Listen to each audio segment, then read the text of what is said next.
মোস্তাফিজের আইপিএলে ভালো পারফরমেন্স নিয়ে যা বললেন ডোনাল্ড। বাংলাদেশ জাতীয় দলের সাবেক বোলিং কোচ ছিলেন অ্যালান ডোনাল্ড। ওয়ানডে বিশ্বকাপের পর চাকরি থেকে অব্যাহতি নেন সাবেক প্রোটিয়া এই পেসার।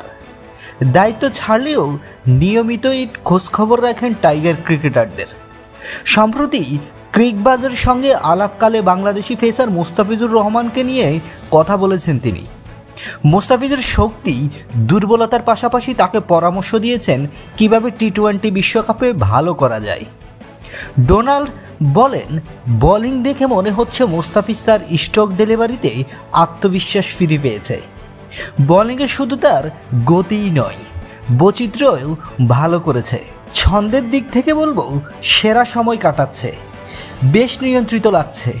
সঙ্গে যোগ করতে চাই, বেশ সতেজ মনে হচ্ছে এবং নিজের ক্রিকেট উপভোগ করছে। তিনি বলেন, নতুন বলে শুরু থেকে ছন্দ পাচ্ছে, বল ভেতরে নিতে পারছে আবার বাইরেও টেনে নিচ্ছে। এখন যেটা ও করছে সেটা সবসময় চাহিদা ছিল। ডোনাল্ড বলেন, মোস্তাফিজ যখন ভালো বোলিং করে তখন তার গতি ঠিক থাকে এবং বল দেরিতে সুইং করে।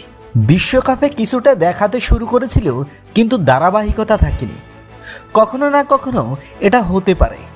ট্রেনিংয়ে যখন এটা হওয়া শুরু করলো তখন আমিও ফিজ এটা নিয়ে আরও কাজ করা শুরু করলাম।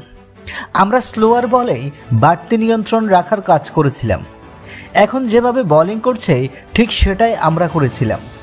তাকে দেখে মনে হচ্ছে খুব আত্মবিশ্বাস পেয়েছে চেন্নাই সুপার কিংসের তাঁবুতে।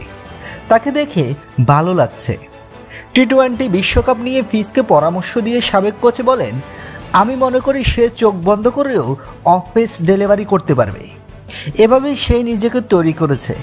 সামনের যুক্তরাষ্ট্র ও ওয়েস্ট ইন্ডিজ বিশ্বকাপের জন্য তাকে মনে করিয়ে দেওয়া উচিত, ওখানে পেস কমিয়ে খুব বেশি সফলতা আসবে না, বরং ফেস রেখে বলে লেট মুভমেন্ট করিয়ে তার বোলিং করতে হবে।